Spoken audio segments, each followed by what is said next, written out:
Welcome to On the Corner of Main Street, presented by Plaza Hotel and Casino in downtown Las Vegas. Here is Plaza CEO Jonathan Jossel, Gary Vickery, and I'm your host, Lisa Melmed.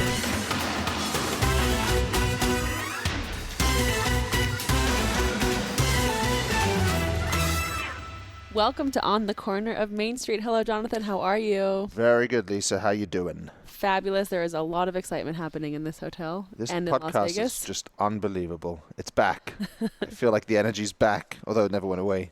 But I just feel like it's taken a new life of itself, and I love hearing from everybody and thank everybody that does listen and support us and share it, because that's why we do it.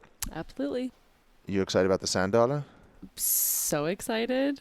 This I mean, is the coolest feedback thing ever, I think. I'm hearing from people that walk into the space, it's mind-blowing. It's mind-blowing. I don't want to be too excited and overstate it, but it's going to be the coolest place in downtown Las Vegas, for sure. I mean, it looks great. We just ate the sand dollar pizzas, so we created a new menu just for sand dollar. It's I believe it's 4 pies.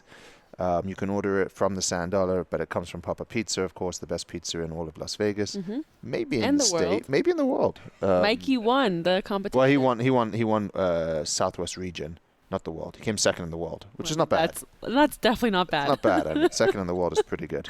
But we only hire people that come first in the world, so second's very good, and the pizzas are amazing. The room is just beautiful. I mean, I haven't been this excited about a venue anywhere, and the fact that we own it, of course, helps, but it's just incredible. It looks great. The lighting's great. The bar's cool. The new teams here, they're all lovely people, excited to be here and a part of this downtown market, which is just, I think it's going to be the perfect complementary thing for a night out in downtown Las Vegas. Whether it's whatever you're doing down here, wherever you're staying, I think people are going to come to the Sand Dollar. 100%. Live music every night, craft cocktails. The space looks cool. #Dollar Downtown. #Dollar Downtown. I like it. Okay, so what are we doing today? We had the Oscars dinner series last month, and we're ready to release it. It was a great dinner series, a great night. As always. Oscar retrieved a book that he donated to the Mob Museum. It's a logbook of raw information collected by officers of Metro's intelligence unit doing surveillance work. We were meant to talk about the statue and a little bit more about Spilotro, but while he was researching Spilotro and his life with him, or his career with him, he then discovered some of these other things, and he started sharing that. So sort of when we do cover Spilotro, but we also go in a different direction. Is that fair to say? Yes. This edition of the book that he received was called the Third Watch Intelligence Book. I think what happened was that one of his friends, a friend passed away, and the daughter dropped this book off to his house with all this information in it. Yeah. So Oscar was reading it. Over 40 years old is this book, and Oscar's still not happy with that book, with what it documents. The more I reviewed it, the angrier I got. I had no idea what I was against. It's like the contest that they have for football, the last man standing. I said to Carolyn, I'm amazed I'm standing, because these people were following every single client that I had and pulling them over. They were following me. There's one entry here, Oscar went to the airport. Yeah, I went to the airport. I was trying a case in Kansas City. I don't know whether I was supposed to walk or not, but that caused some genius on Metro to make a note, Oscar went to the airport. I can't find the one that said Oscar came back, because I did come back. And Oscar did this and Oscar did that, but the thing that really got me angry was where they said I am a suspect. And I wanted to read this to you because it takes a whole different meaning on when you read it out of a book that's supposed to be a legitimate book by law enforcement, where they said that besides being ticked off, they use the word pissed off. I don't ever use that kind of language. But they said Oscar's pissed off, and then the next paragraph said Oscar's still pissed off. But they said, this is unbelievable. I have glasses on that don't work, and then I'll put on reading glasses that don't work. There'll not be that many references to this book after this one, but this is what got me nuts. What happened? Will you sit down, please? All right, I tried that. Christ. Will this help? What do you think I am, an old man or something? Will this help? No, it won't help. No, as a matter of fact, it hurt. This is what I had to read. This is unbelievable. When you read about yourself, this is November the 2nd, 1980. Most of the beautiful ladies here weren't even born then, and the old men who are here probably passed away a couple of years ago. It said, subject, Oscar Goodman and Anthony Spilotro, accompanied by 3 unknown persons in a 1979 Olds, revealed that the Olds was owned by Skinny Vinny, and we don't know who the other, this is a brilliant notation here, we don't know who the other people were who were in the Olds. Now, if that is relevant, or if that's important, then it shows you how irrelevant Metro is, and the Metro was. And really, they're not much better today than they... Well, wait till I start with the FBI. He'll get to the FBI in a moment, but at this point, you know, we always invite different dignitaries and special guests to join us at the table, and Oscar interrupts his own story to recognize one of our guests at the main table. But I did want everyone to know one person that I failed to introduce was Michelle Fiore. Michelle, she's running for treasurer, and I want you to know that I'm endorsing her because the two of us have agreed that we will conspire together and we will embezzle as much money as we're going to solve more financial problems in this state between the two of us, and then we're going to head down to Mexico, and I'm going to send for the mayor, and that's the only reason I'm endorsing her. I mean, walking around the desert naked with 2 pistols at her side, I don't understand it. Oscar then got a bit serious and talked about legacy. The legacy that he and Carolyn care most about, which is knowing that they will leave their children a good name. In 2000, a journalist by the name of James McManus came to Las Vegas to cover the World Series of Poker and the trial over the murder of Ted Binion. The book he wrote included one throwaway sentence that Oscar Goodman would not let stand. And McManus wrote a book called Positively Fifth Street. Now listen to this, folks, because this is a very important lesson. He wrote in this book, and the book was about poker in Las Vegas and Benny Binion and Binions in particular. Lore, that's Lore, has it that Oscar Goodman, Charles Harrelson, who was the purported gunman in the Judge Wood assassination, Jimmy Chagra, who was purportedly the fellow who paid the purported gunman, and Benny Binion were sitting at a table at the Horseshoe discussing the assassination of federal Judge John H. Wood. Now, when I read that, I went nuts. I wanted to kill this guy. If I had had a gun and I saw him, I would have shot him on the spot, and I would have beat the case, because the one thing that was so important to me was to preserve my reputation and to make sure that my children would be able to live forever thinking that their mother and their father always did the right thing. And when I read this, it enraged me. And I called a friend of mine who was a First Amendment lawyer in Los Angeles, and I said, I want this out of the book.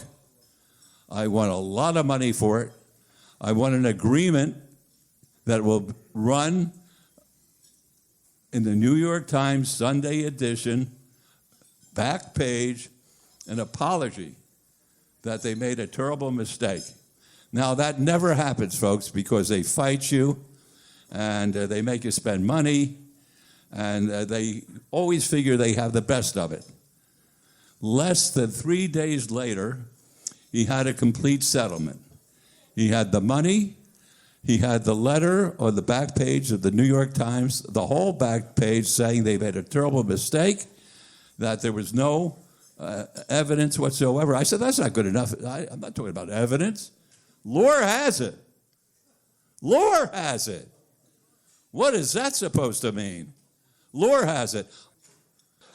I said, if they can tell me one person who provided a name, I don't care whether it was a rat, it could have been Frank Collada, who was a punk and a liar. If they attributed it to him, I would accept that. Anyone in the world who would say that I participated in a discussion like that, I said, I'll accept it, and they could keep the book going. They couldn't come up with one person's name. They couldn't even come up with a lie, and the guy who wrote the book said it was made out of whole cloth. And that's what I did for a living. I made sure that wasn't going to happen to my clients, that they weren't going to be framed. Legacy and good name figure in the Oscar's main story that evening about the day that Tony Spilotro came to his office looking for legal help for a friend. And this is quite the story. But one morning he came storming into my office, which was at 520 South 4th Street, which the FBI said, oh, and this is so cute. Oh, that's the house the crime built. Isn't that clever? And he brings this fella by the neck, by the scruff of the neck, into my office, and he says, Rick, tell him what happened. I said, well, first of all, Tony, who is this guy? This is a friend of mine. I said, what's his name? He says, Rick Calise. Means nothing to me. He says, well, he's a friend. He's been working over at the Gold Rush in the jewelry department, and the FBI came to him, and they said if he doesn't cooperate with the FBI and testify against me, I will have him killed. I said, do you want to tell me about this, Mr. Calise? He said, they came to me, and they had a copy of a Time magazine with the mafia on the cover, with Estes Kefauver when he held the hearing over at the Mob Museum in 1950 with an octopus with its tentacle out, showing that organized crime was everywhere and strangling everybody. Tell them what they said. Well, it's as they said, Mr. Spilotro, that's what they told me. I said, and why are you here, Tony? He says, why am I here? I want you to take care of this. Now, he never raised his voice with me, so I knew that there was something terribly wrong. And I said, Tone, I can't represent this fella. They want him to testify against you. I'm your lawyer. That is an inherent conflict of interest.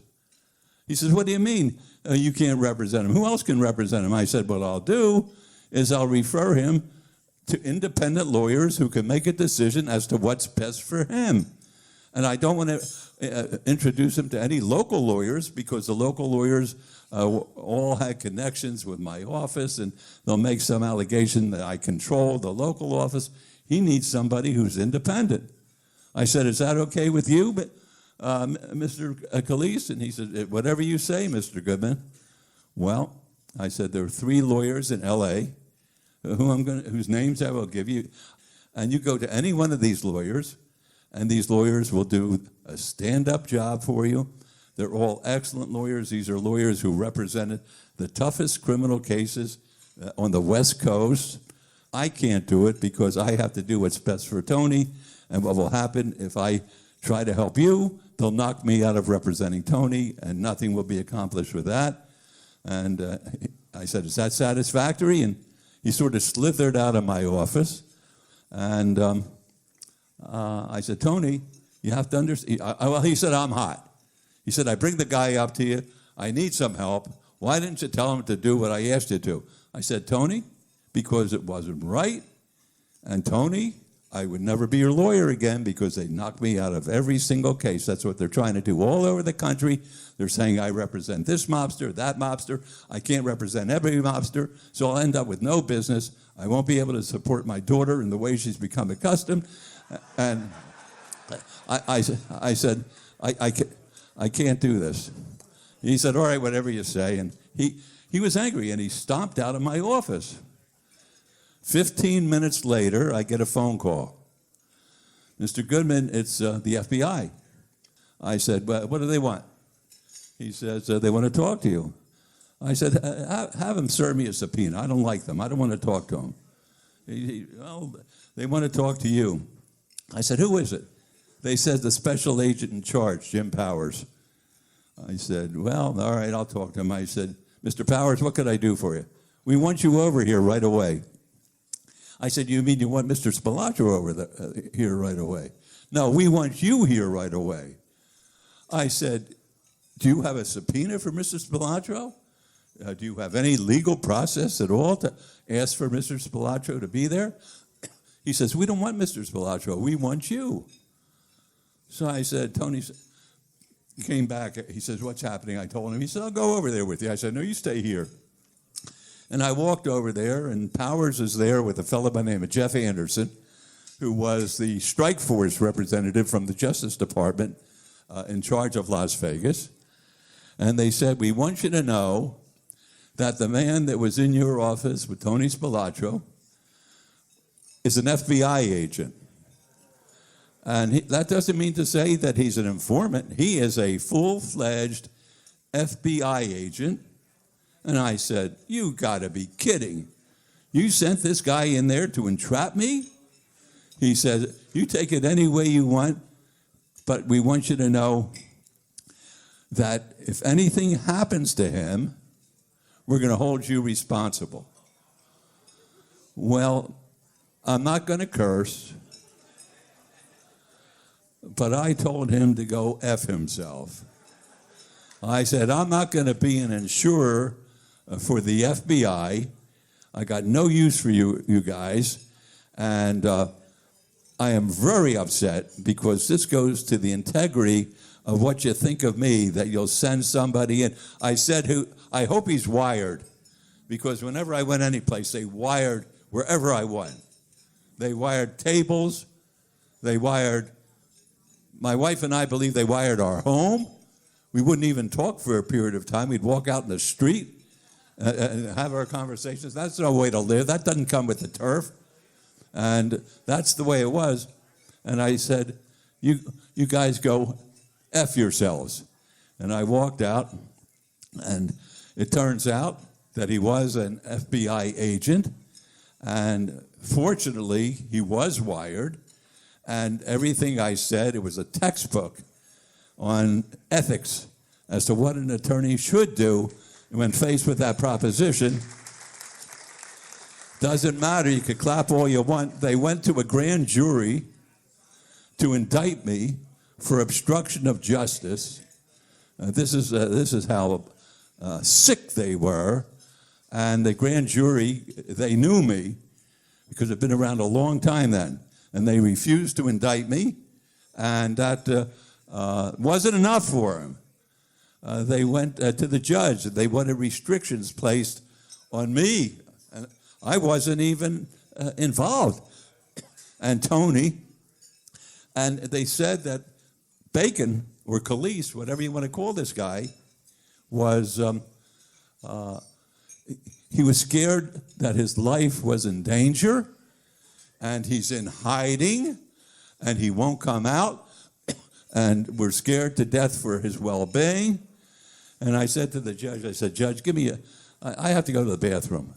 I said, let me go. And I went to the bathroom, and who's there urinating? Bacon. He's there, and I said, you're really scared, aren't you, Rick? He said, well, I didn't say it, they're saying it. I said, that's a problem with all you guys. You make up whatever you want to. He said, well, you're no good, and your client's no good, and we could do whatever we want because the ends justify the means in this case. But that wasn't the only time that Oscar faced off with FBI agent Rick Bacon. In 1998, Oscar took part in a documentary called Mob Law. We'll end this episode by having Oscar describe what happened in the film's most riveting scene. It was non-scripted, where they brought this guy down from his retirement, and they took me out and landed me in the desert, and the two of us told each other what we thought of each other, and this is basically what my life was all about. Could you play it, please? Oscar, it's been a while. Rick, I've been waiting 20 years for this. For an opportunity to... 20 years to have you apologize to me. 20 years. You're still doing the wrong thing and getting paid too much money for it? Every day of my life, Rick. Uh-huh. All I think about is when you came into my office and you tried to set me up, you tried to frame me, you tried to entrap me for 20 years, every waking moment. I've been waiting for this. I want you to apologize. You know what? I'll tell you what, Oscar. I know some of the friends, some of the same people that you know, and they've told me that that's been a thorn in your saddle for 20 years. For 20 years, I can't forget about it. And you know, that's probably one of the best pleasures in life for me, is to know that for 20 years, you knew that you actually were caught. Well, I was caught? You were caught. I was caught doing what? Trying to do the right thing? No. You came in there. You have never done the right thing. You do what you think is the right thing, but you don't make the rules. I don't make the rules? No. I make my rules. I know, that's true. You make your rules. And my rules have ruled so far. Your rules. You get all these other guys, you trap them, you got them into the soup, you put them into prison. You couldn't get me because I don't do anything wrong. You were like a kid in a candy shop when I was telling you that they... Did I tell you to lie? Did I tell you to lie to the FBI? No, you know what you tell me to do? Yeah, I told you to get a lawyer. That's what I told you. I sure did. I gave you the names of 3 lawyers. And you know what you did? All your phonies over there. 3 lawyers. Right. You gave me 3 lawyers. Legitimate lawyers. That would do just what you wanted. wanted. Oh, will you stop it? So that you could control the whole thing. That's so outrageous. These are 3 legitimate lawyers. You were telling me you needed a lawyer. I asked you. Oh, they are. No, I didn't say that. I never asked for a lawyer. You know, in your mind, you sure did. In your mind. No. In your mind, you think that any lawyer, okay, this is what's so sick about you and what's so sick about the government and guys like you. You think that any lawyer who is representing a citizen is trying to somehow screw up the system. No, what I'm trying to do is just lawyers like you. I'm trying to protect people's rights against people like you. People like you. Only lawyers like you. I'm sorry I shook your hand when we met here. I thought you were going to be a gentleman. Only lawyers like you that have no moral conscience. Oh, I have no moral conscience. Okay, that's the kind of lawyer you are. Right, and that's why I know all types I've been practicing law for 32 years and never had a problem. You tried to create one for me, you couldn't even do that. Sakes. We could have created a problem. You know what you said? We could have created a problem. That's what happened. Yeah, no, listen to me. Your client brings me to you because he wants you to tell me what lawyer to get so he could be protected. No, so you could be protected because he thought that you're the guy who needed protection against the stinking FBI. He couldn't care less about me any more than you could. All you want to do is control, so I wasn't going to be a major witness against him. What do you think? That Tony Spilotro would sit down with me and say, you know, I killed somebody? What do you think I am? Of course he wouldn't do something like that. As far as I was concerned, he was always a gentleman. I represented him since 1972 until the time that he was murdered, okay? And he was never convicted of anything. Now, that means he's not guilty of anything?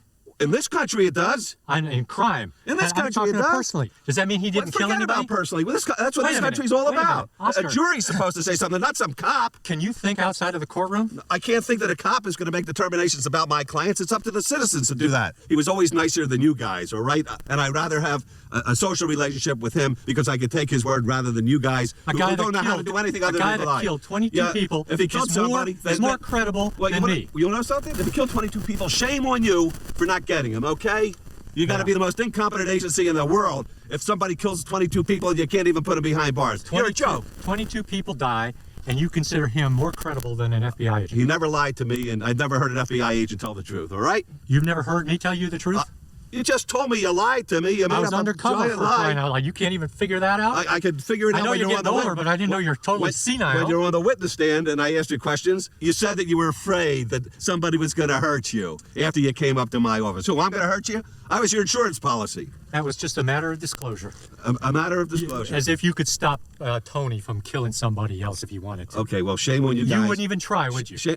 If I thought somebody was going to commit any kind of crime, I'd try to stop I don't believe that's true. Well, I know it's true, All right. You've never had a client? Tell me he's going to commit a crime and go out and do it? Absolutely not. You've never had a client? Never happened. You've never had a client sit in front of you and say, hey, how's my case going? And you say it looks real bad.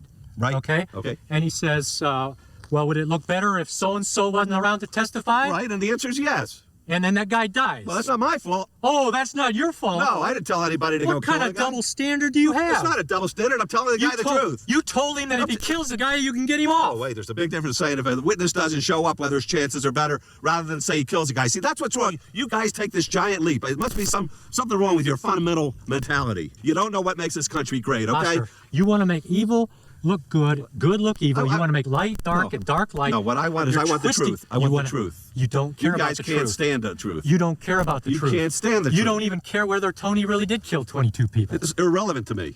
It's Absolutely. irrelevant if a man takes 22 lives. Don't you have a moral fiber in your body? I have. It's full of moral fiber. Okay. It's irrelevant to what I do for a living. All You right. basically tell a man that if he kills the witness against him, you can get him No, off. see, that's your sickness. I didn't say that to him. I answered a question. Oh. But if the guy didn't show up, of course his chances are better. If you Then didn't the show- guy's dead. If you didn't. You don't think you had anything to do with that guy being killed? Absolutely not. Don't you think you have any moral responsibility to get other bad guys off the street? No, absolutely not. And to take this guy I have a moral responsibility to take care of the guys seeking my advice, okay?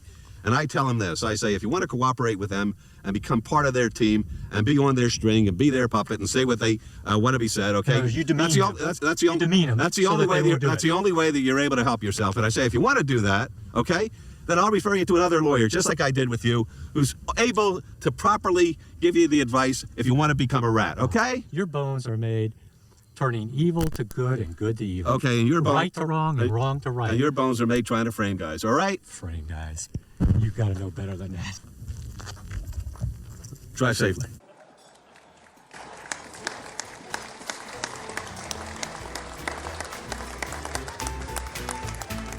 We'll be back again soon, but in the meantime, please rate, review, and subscribe. Tell your friends about On the Corner of Main Street, and of course, follow us on social. On Twitter and Instagram, it's @PlazaPod, and on Facebook, find us at Plaza Podcast. Or go right to the top and tweet Jonathan @JonathanJossel. We'll see you next time from right here on the corner of Main Street.